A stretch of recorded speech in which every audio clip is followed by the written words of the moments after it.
स्वागत है दोस्तों मेरे YouTube चैनल पे देवान डब्ल्यू के पे। मैं हूँ आपका चहेते यूट्यूबर देवान डब्ल्यू के। तो दोस्तों आज हम करने वाले कि how to learn basic of chess. तो कुछ जनों को चेस के बेसिक नहीं पता है तो उनके लिए ये वीडियो बहुत महत्वपूर्ण होने वाली है। तो वीडियो को लास्ट तक एंड तक जरूर देखिएगा। तो आज हम चेस के कुछ बेसिक्स सीखने वाले हैं। तो बेसिक स्टार्ट करने से पहले ही बता रहे थे कि प्लीज सब्सक्राइब कीजिए, लाइक कीजिए, शेयर कीजिए और कमेंट कीजिए। तो दोस्तों लेट्स बिगिन।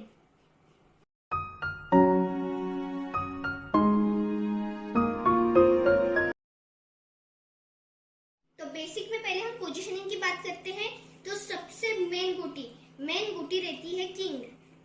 पर पहले हम इस बारे में भी बात करते हैं। ये जो आपको व्हाइट दिख रहा है ना, तो हम ये सारे इधर व्हाइट रखने हैं और इधर ब्लैक है ना, तो हमें इधर सारे ब्लैक रखने हैं।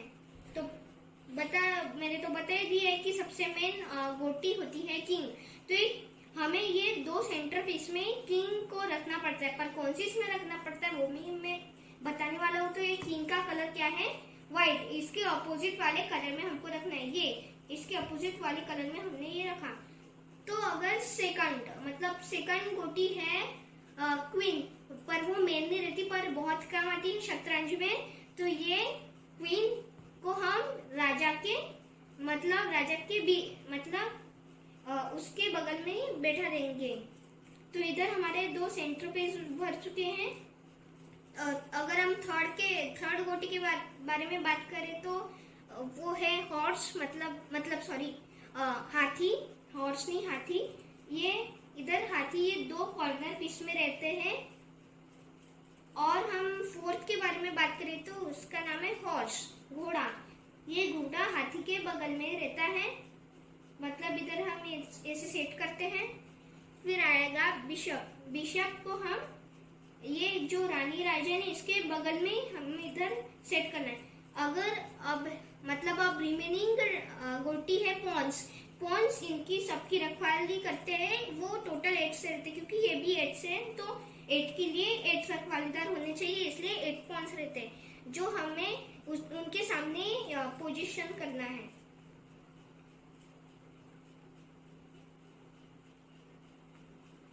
तो दोस्तों इसी तरीके से पोजीशनिंग हमको ब्लैक में भी करनी है।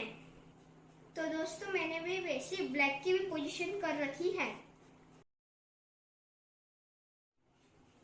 तो दोस्तों मैं पहले एक बात आपको बताना चाहता हूँ कि मेरी वीडियो प्लीज एंड तक जरूर देखिएगा, क्योंकि अगर आपने कुछ स्किप किया तो आपको भी चेस के बेसिक समझ में नहीं आएगा। तो वीडियो पूरी एंड तक देखना। और सब्सक्राइब का भी कोई मूल्य नहीं रहता, तो प्लीज यार सब्सक्राइब करो और बाजू वाला बेल आइकॉन भी दबा देना, तो नोटिफिकेशन आपको मिल जाएगी। तो आपको पता ही है। तो दोस्तों स्टार्ट करते हैं। अब हम बात करेंगे मूवमेंट की। मूवमेंट में हम सबसे पहले बात करेंगे पॉन की। जो आपको ये सिपाही दिख रहे हैं, ये सबसे आगे। तो पॉन पहले 2 घर चलता है। 2 घर चलने के बाद वो सिर्फ एक ही घर चल सकता है। अगर आपने पहले ही 1 कदम चला तो फिर फिर से आपको 2 कदम नहीं मिलेंगे, आपको एक ही कदम चलना पड़ेगा। पहले मूव में पॉन के 2 कदम वो चल सकता है, बाकी के किसी भी मूवमेंट में नहीं चल सकता है। तो अगर पॉन कैसे मारता है ये बात करें तो पॉन डायरेक्टली सामने से नहीं मारता है, पॉन टेढ़ा मारता है। मतलब एग्जांपल पॉन जैसे कि टेढ़ा ऐसा मारता है।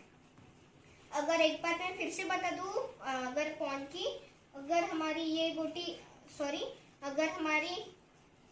अगर हो जाए, अगर हमारा पॉन इधर पहुंच जाए तो हमारी एक गोटी अनलॉक हो जाती है। अगर वो हो हाथी, हॉर्स, बिशप, क्वीन, वो अनलॉक हो जाती हैं। ये बात हुई पॉन की।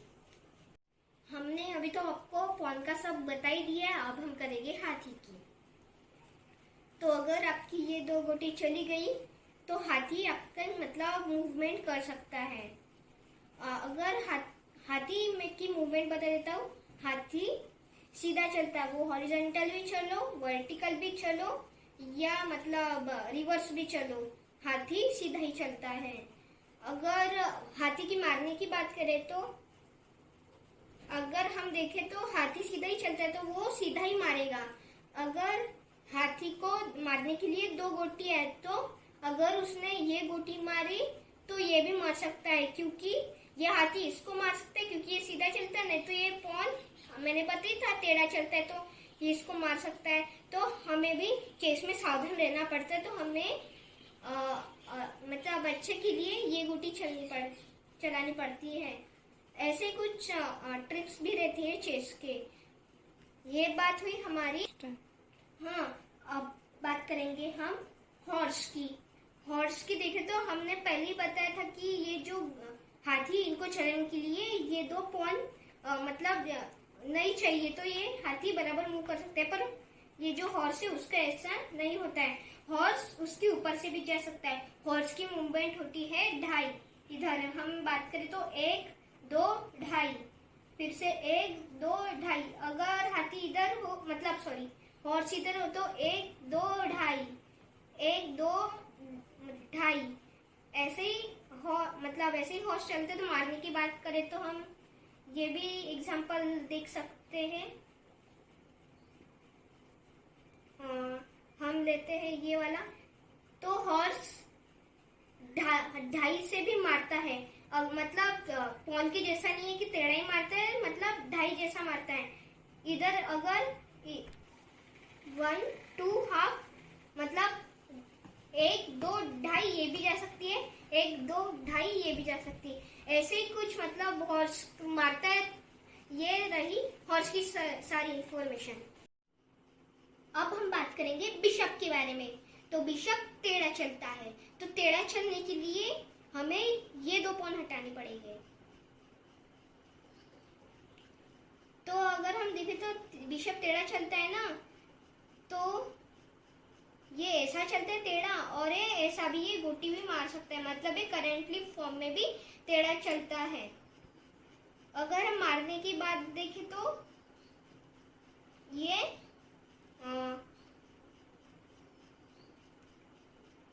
अगर हम मारने की बात देखें तो ये जो हमारा ये आगे हुआ पॉन है ना, इसको हम ऐसे टेढ़ा भी मार सकते हैं। पर हाँ, घोड़ा अगर याद भी रहा तो हम इसको भी मार सकते हैं। ऐसे कुछ बिशप मारता है। ये बात हुई बिशप के बारे में। अब हम बात करेंगे रानी के बारे में, क्वीन के बारे में। तो क्वीन मेन गोटी नहीं है, पर बहुत काम आती है शतरंज में, मैंने पहले भी बताया था। तो क्वीन चलती है, सीधी भी चलती है और टेढ़ी भी चलती है। उसके लिए हमें ये 3 पॉन हटाने पड़ेंगे। ये पूरी ऐसे सीधी भी चलती है, टेढ़ी भी चलती है, लाइक दैट, और रिवर्स भी चल सकती है। तो अगर हम मारने की बात करें क्वीन की, अगर ये रहा इधर, अगर समझो इधर, और ये हाथी रहा इधर, तो ये जो क्वीन है ना, ये टेढ़ी भी चल सकती है, मैंने आपको बताया था, और सीधी भी चल सकती है। और ये ऐसी सीधी भी मार सकती है, नहीं तो ये ऐसी टेढ़ी भी मार सकती है। ये बहुत मेन रहती है, ऐसी टेढ़ी भी मार सकती है। और ये खास बात, और ये ऐसे रिवर्स में भी जा सकते। तो ये बात हुई क्वीन की। अब अगर हम बात करें किंग की, किंग एक ही घर चलता है, पर वो सबसे मेन गोटी है, उसको कुछ भी होने नहीं देना है हमको। वो एक ही चलती है, लाइक दैट, ऐसे टेढ़ी भी चल सकती है, एक ऐसे टेढ़ी। तो अगर समझो ये गोटी इधर आई और एक क्वीन अगर इधर आई, तो ये जो राजा है, ये राजा इसको भी मार सकता है, इस पॉन को, और एक इस क्वीन को भी मार सकता है। अगर अपना किंग अगर समझो चला गया तो पूरा गेम खत्म। तो चेस में 2 इलीगल्स भी रहते हैं, क्योंकि हमने अगर कुछ गलत खेला चेस में तो ऐसे 2 माने जाते। तो अगर आपने 2 वैसे किए तो आपका पूरा गेम खत्म हो जाएगा और ओपोनेंट जीत जाएगा। इतना ही सब कुछ चेस में होता है। तो अगर वीडियो पसंद आए तो लाइक कीजिए, शेयर कीजिए, सब्सक्राइब कीजिए, बाजू वाला बेल आइकॉन को भी दबा दीजिए और कमेंट कीजिए। मुलाकात होगी अगली वीडियो में, तब तक के लिए बाय बाय।